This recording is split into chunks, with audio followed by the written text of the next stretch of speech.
Because once I found ACX, which is the partner website for audible.com, where authors can link up with narrators, and that's where I met Lacey. So, as a narrator, what would you say?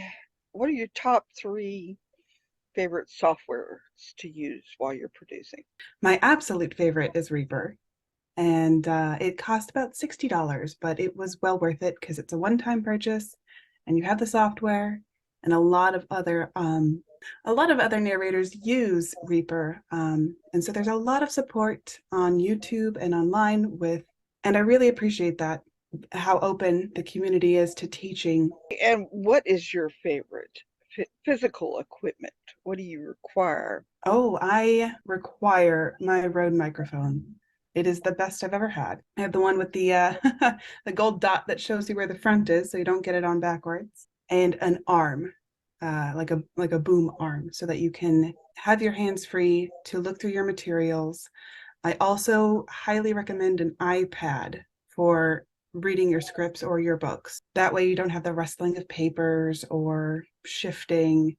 It's easy to just soundlessly scroll through. Well, my other two favorite audio programs, because I named Reaper, but I did not name GarageBand, which is the second one I used. I actually started on Audacity, which is a bit more analog.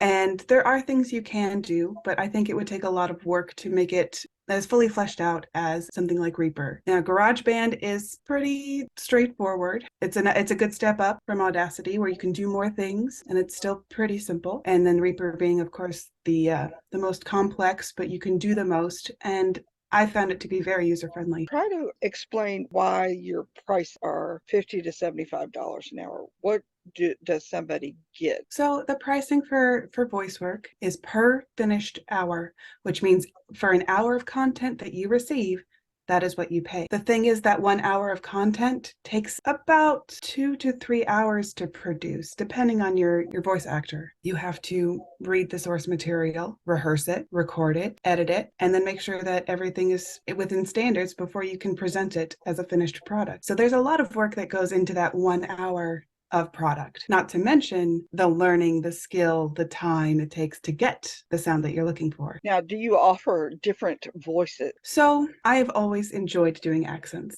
My favorite audiobook is the Harry Potter books because Jim Dale, the narrator, does the different voices, and he doesn't do them in a campy or ironic way. He's genuinely trying to portray these different characters in unique and quite memorable ways. And I found that as a really great inspiration for that. So I try to emulate that, not necessarily do fancy accents to show off that I can do them, but help tell the story the best way that I can.